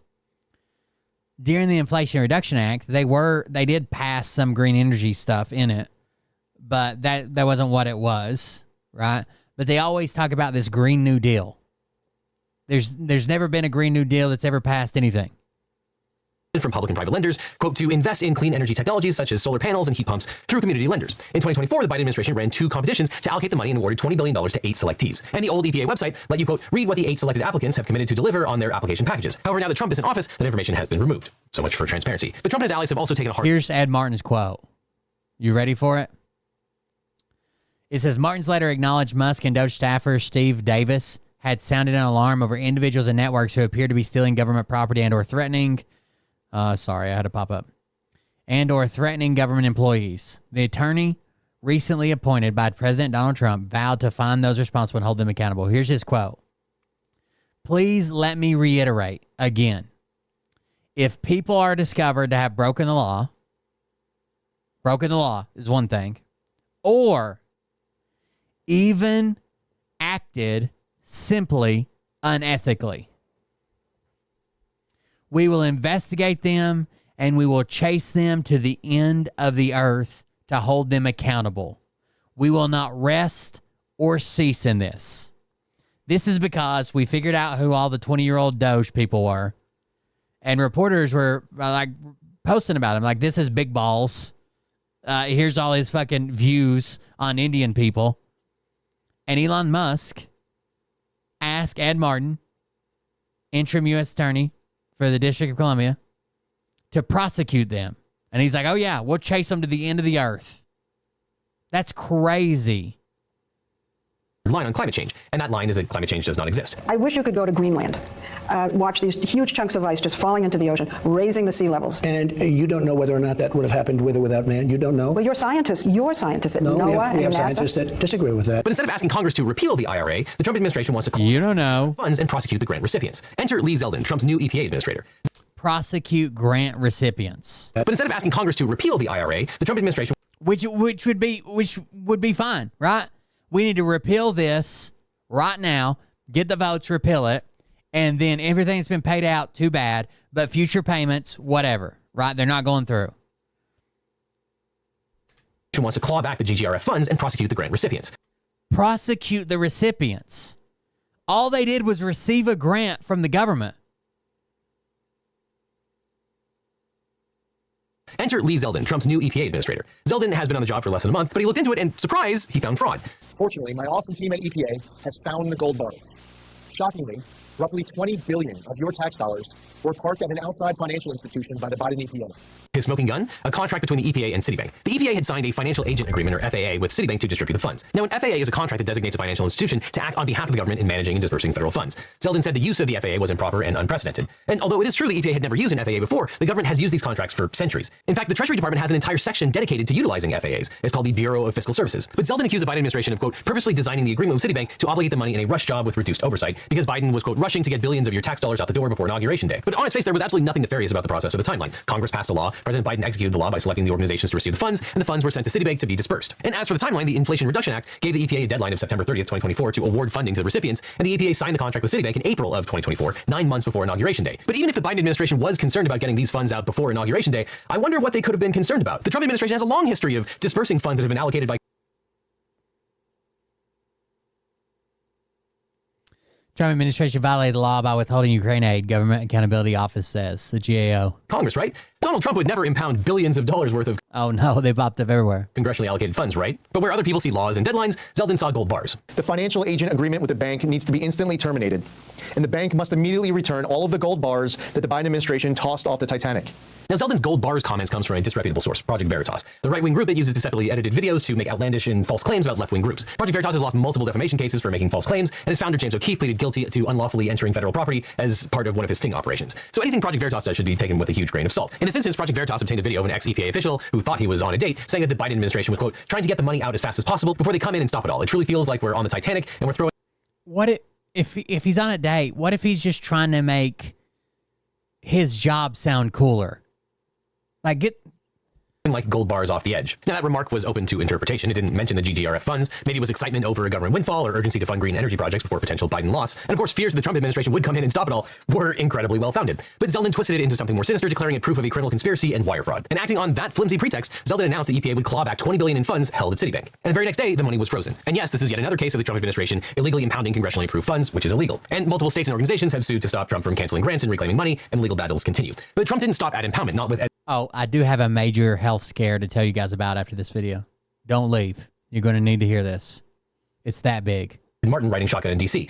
Martin insisted that parking the money at Citibank is evidence of wire fraud and criminal conspiracy, but then Martin ran into a roadblock named Denise Chung. Now, if you're going to illegally impound funds, you'll want a good lawyer. But if you want a great lawyer, my law firm, the Eagle Team, can help. If you've gotten in a car crash, suffered a data breach, especially if you got one of those data breach letters saying your information might have been leaked, or are dealing with a workers' comp or social security issue, we can represent you or help find you the right attorney. And by the way, we don't get paid unless you do, so there's nothing up front. So just click on the link in the description or call the phone number on screen for a free consultation with my team. Because you don't just need the legal team, you need the Eagle Team, so click below. Now, according to Chung's resignation letter, Martin ordered Chung to open a criminal investigation and issue a grand jury subpoena. Quote, I was told that there was time sensitivity and action had to be taken that day because there was concern that contract awardees could continue to draw down on accounts handled by the bank handling the disbursements. Now, asset forfeiture is a legal process in which the government seizes property or assets connected to criminal activity. Civil asset forfeiture is controversial because it can lead to situations where people lose property before they are convicted of a crime. But generally, the government cannot seize billions of dollars just by sending a letter. Now, during a typical investigation, prosecutors might get a grand jury subpoena and serve it on the bank. But to freeze or seize a bank account, prosecutors need a warrant issued by a judge. And after the account is frozen, prosecutors can file criminal charges or initiate a civil forfeiture action. And if a court issues a warrant, the account owner normally receives a notice in 60 days. Now, Chung did not think there was enough evidence to suspect a crime had been committed in connection with the EPA grants. Quote, I conferred with others in the office, all of whom have substantial white-collar criminal prosecution experience, and reviewed documentation provided by ODAG in determining whether the predicate for opening such a grand jury investigation existed.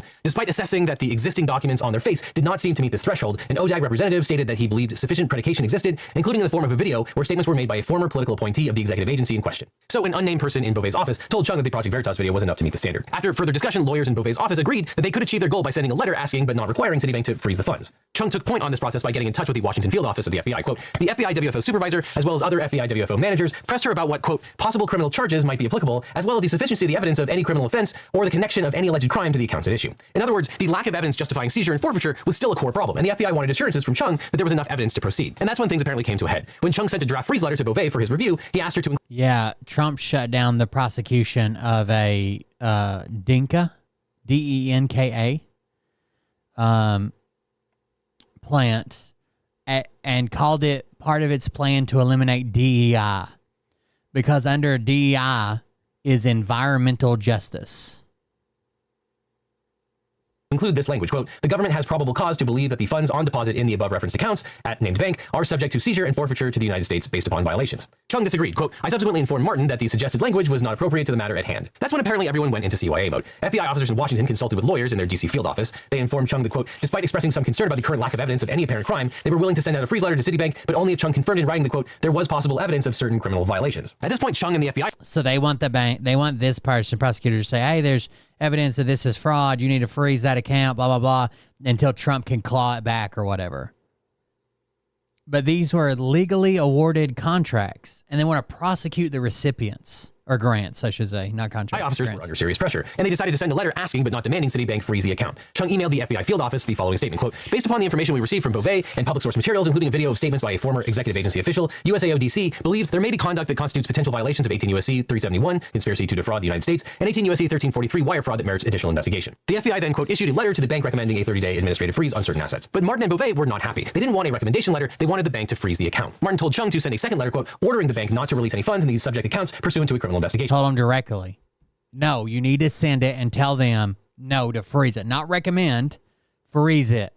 But Chung felt that she had gone as far as the law allows, so she pushed back. Quote, when I explained that the quantum of evidence did not support that action, you stated that you believed that there was sufficient evidence. You also accused me of wasting 5 hours of the day doing nothing except trying to get what the FBI and I wanted, but not what you wanted. As I shared with you at this juncture, based upon the evidence I have reviewed, I still do not believe that there is sufficient evidence to issue the letter you described, including sufficient evidence to tell the bank that there is probable cause to seize the particular accounts identified. Because I believed that I lacked the legal authority to issue such a letter, I told you that I would not do so. You then asked for my resignation. And Chung resigned, stating, quote, I remain committed to the oath that I took, and it has been an honor of a lifetime to be an AUSA in this office. I know that all the AUSAs in this office will continue to uphold the pledge that I've taken, following the facts and the law and complying with their moral, ethical, and legal obligations. Now, Chung referred to the quantum of evidence needed to support a warrant. That's because the Fourth Amendment protects against unreasonable searches and seizures. To obtain a seizure warrant, prosecutors must demonstrate that there is a reasonable belief based on facts and evidence that the property to be seized is connected to a crime. They can show probable cause through witness statements, physical evidence, surveillance, informants, or other methods, and the warrant is usually accompanied by an FBI affidavit detailing all the evidence the government has collected. And the legal standard for a seizure warrant is still pretty low. It's higher than a mere suspicion of a crime, but way lower than beyond a reasonable doubt. When Chung refused, Martin submitted the seizure warrant application to the court himself because no other prosecutors were willing to sign on. That echoes the situation with Beauvais in the Eric Adams case, where at least 8 people resigned in protest and Beauvais attended a hearing on the matter alone, which is incredibly unusual for someone so high-ranking at the DOJ to attend, let alone alone. Now, the Washington Post reported that U.S. magistrate judge in D.C. rejected the request because the FBI agent affidavit failed to establish a reasonable belief that a crime had occurred. And the Post also said that Beauvais' office, quote, approached at least one other U.S. attorney's office in the southeastern United States to launch a grand jury investigation and seek a court-ordered bank freeze, but prosecutors in the office again refused the warrant. Why would they need a grand jury in the South? They're fishing for a jury. They're fishing for a jury where they think the chance of them pulling a Trump favorable jury where they can say DEI and trans a lot. Warrant request. Now, I probably don't need to tell you how incredibly unusual and potentially unethical it is to get rebuffed in one district and then try to go to a more favorable forum to get another more favorable judge to sign off on your escapades. But it seems like Chung was right about the evidence not rising to the level of reasonable belief. Is it possible that there's fraud within any given grant program? Sure, that's what government oversight is for. The Inspector General and Government Accountability Office both conduct independent reviews of agency problems. And in January, President Trump fired the EPA Inspector General, Sean O'Donnell, who he appointed to the position back in 2020. O'Donnell, quote, aggressively scrutinized. It was his appointee. They got rid of the inspector generals because the inspector generals could see what Elon Musk was doing. 100%. 100%.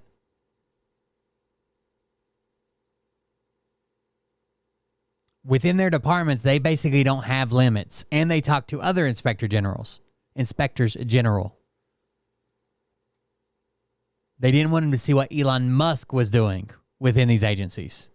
A wide range of EPA activities during the Biden administration with a special focus on the grant funding under the infrastructure and climate laws. And O'Donnell, quote, filed more than 60 reports in 2024 and took part in joint investigations leading to 29 criminal charges, 12 indictments, and 5 convictions. Its work brought in $1.7 million in criminal fines and $2.6 million administrative recoveries. And as a reminder, that's how you actually find government fraud and waste. You've got to dig in and do the dirty work. You can't just say that a congressionally approved $20 billion grant fund is all fraud. But at any rate, O'Donnell seems like a guy that you'd want to have around if you were actually looking for fraud and waste. But Zeldin has now asked a new, more Trump-friendly EPA Inspector General to do their dirty work. There's so many of these little tips and tricks, too, like forensic analysts or whatever. They've got like things, they've got like algorithms they can run to see if like you're making up numbers because you repeat numbers too many times or you select sequential numbers too often or whatever.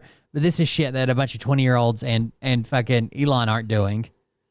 They're searching for the word gay, trans. But for now, the entire $20 billion in funds are frozen because Citibank obeyed the letter. Quote, several of the 8 grantees for the $20 billion have not been able to access funds within the standard 14-day window from Citibank. Some of those groups warned that missing the next draw this week will force layoffs. Planned projects may also die. But despite Chung's resignation, for now, the investigation is officially open. This week, FBI agents questioned EPA employees, the ones who have been fired, about this matter, and Beauvais is reportedly still preparing a new warrant. And now 2 organizations have sued Citibank and the EPA for allegedly violating their agreements to disperse funds. The Climate United Fund was awarded grant funding from the GGRF to support clean energy projects across the United States. The grant funds were held at Citibank under an FFA between Citibank and the Treasury Department, and an account control agreement among Citibank, Climate United, and the EPA. Climate United alleges that despite meeting all necessary conditions and without any legal justification, Citibank refused to disperse the grant funds. Climate United contends that Citibank's failure to release the funds is an arbitrary and capricious de facto suspension or termination of the grant, in violation of the Administrative Procedure Act. Meanwhile, the Coalition for Green Capital filed a breach of contract claim against Citibank, alleging that the bank failed to meet its obligation to disperse federal grant funds. CGC is seeking a court order compelling Citi to release the funds and honor its contractual obligations. And it's fascinating to see how the media is covering all this. When prosecutor Denise Chung resigned, only 72 news sources covered the story, with about 35% of the reporting coming from the left. He fired the USAID inspector general after they basically had a report saying that what Trump was trying to do was bad. Fired. 40% from the center, and only 25% coming from the right. And when you examine the headlines, you start to see some very different framing emerge that shapes how readers interpret and understand the events that are unfolding. On the right, most headlines seem to accept the Trump administration's accusations of criminal behavior at the EPA as a foregone conclusion, and they present Chung as a prosecutor who would rather quit than get to the bottom of a, quote, fishy funding decision by the Biden EPA. On the left, a recurring theme is that Chung is yet another lawyer at the DOJ to resign in protest, which points to the idea that this is not business as usual for the DOJ. And on the center, the most common frame is to simply report the immediate facts of the headlines like supervisor in DC federal prosecutor's office told to resign after dispute over investigation. And while reporting the facts as they are is a cornerstone of honest journalism, doing this alone can be its own type of bias. And in this case, neutral headlines suggest normalcy. But the headlines you read first have immense power to shape how you understand the news. And that's why I like to see the news from as many angles as I can, which I do with the help of today's sponsor, Ground News. Ground News is a good source. You get a discount for a limited time because they might have. I also love their blind spot feature, which shows you stories that are underreported by either side of the political spectrum. Like this story alleging that a UCLA law professor is calling for a violent military coup against Trump, where 100% of the sources reporting came from right-wing media. Of course, the nuance in the context of what the professor actually... By the way, the only people that have talked about this inspectors general on the right wing was Chuck Grassley when asked about why did Trump fire all the inspectors general. He said, there may be a good reason.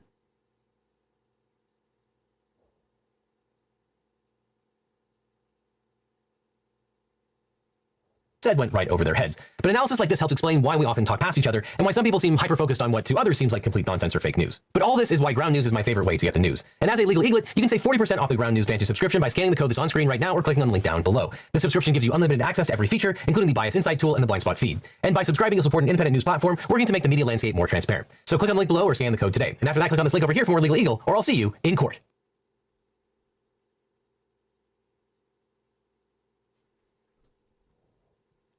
People, when you bring this up, Trump supporters will say, well, they didn't do anything. And then when you find out all the billions of dollars that they have saved in fraud, they're like, they just disappear. They don't respond at all. They melt into the couch that JD Vance just finished fucking coming in or something. I don't know what the fuck happens to them. This is one that you definitely have to see. Hold on. We might have an update here about Tina's Peters. Is overtly using the justice system to go after his enemies and to protect his friends. A case in Colorado. Then we'll have the medical health alert. How far the federal government can go in pursuit of the president's preferences in prosecution. The state of Colorado is now pushing back hard against the Justice Department getting involved in the case of Tina Peters. She's the county clerk convicted in an election system tampering case. The state AG's office. I hate this bitch. Getting involved in her appeal on a state level case is, quote, a naked political attempt to threaten or intimidate either the judge or the attorneys on the case. Peters is just starting her 9-year sentence on felony convictions for sneaking a hacker into Mesa County's voting systems back when she was clerk. They were searching, unsuccessfully, for evidence of President Trump's election rigging claims. Peters was unrepentant clear up to sentencing. The feds say they are investigating Peters' prosecution as possible abuse of the judicial system. She snuck a guy who claimed to be a hacker under false credentials, one of her, workmates' credentials, in to steal your data from election machines. How could any of this be political? Democratic Attorney General Phil Weiser filed a response in court today, and he says it is the unusual federal meddling in the case that is out of line. He's calling on the judge directly to reject it and to tell the feds to stay out of the state case. Some Republicans have suggested, including here on this program, that the Trump administration should withhold federal funding from Colorado in order to squeeze Democratic Governor Jared Polis to pardon Peters. Polis's office has repeatedly ducked our questions on whether he would trade federal funding for freeing Tina Peters. Imagine just suggesting this. Freezing federal funding from a state to get a pardon on someone who supported your election. Snuck a hacker in to steal data. For freeing Tina Peters. That's wild, dude. Wild. These are even suggestions. Could you imagine if Joe Biden did this?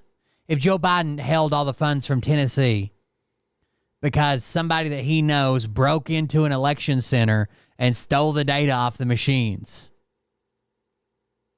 All right, it's time to get serious, chat. I need you to lock in, okay? I need you to lock in. I want to know if you or a loved one has ever suffered from butthole arthritis. It seems to be a pretty serious condition. No shame in your game. Butthole arthritis is here to stay. I just cannot get out of bed today. I'm getting too old for this double penetration business.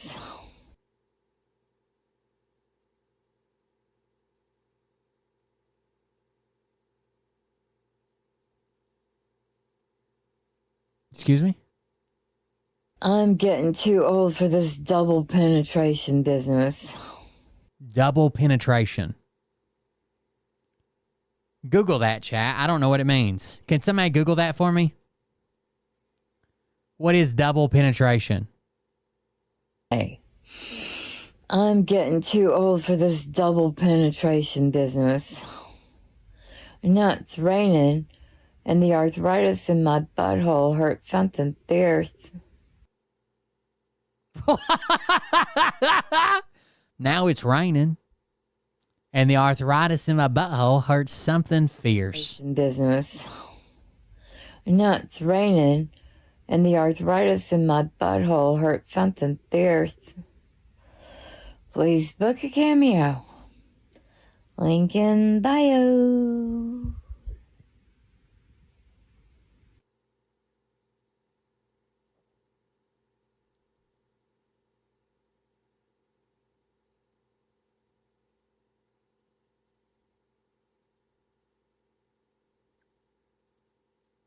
They used to say that double penetration, the only way to keep it from being slightly homosexual is if you add a third guy that stands in between and keeps your ball sacks from touching.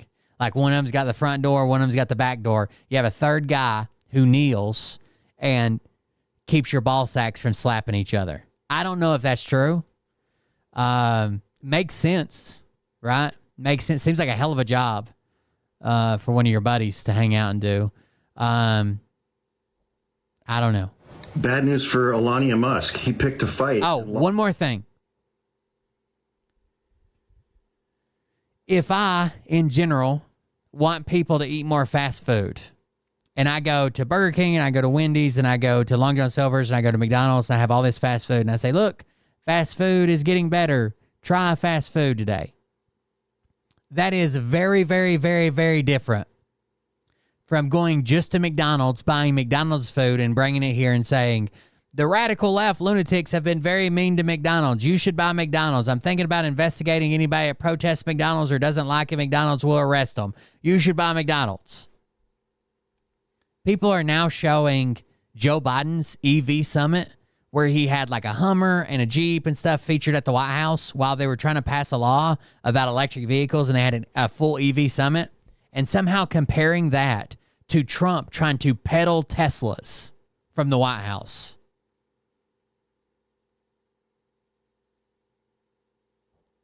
You can see why those things are different, right? If I have a variety of car manufacturers and say, hey, buy electric, that's different from saying, buy Tesla. If you don't like Tesla, we're going to arrest you. Fucking retards. Bad news for Elon Musk. He picked a fight and lost. For some unprovoked reason, on January 22nd of this year, he put up a tweet, or he retweeted a tweet from somebody named Wall Street Marv that reads as follows. Carlos Slim is a Mexican billionaire worth over $70 billion. He is the largest shareholder in publicly traded shares of the New York Times. He is also known to have significant ties to the drug cartels in Mexico.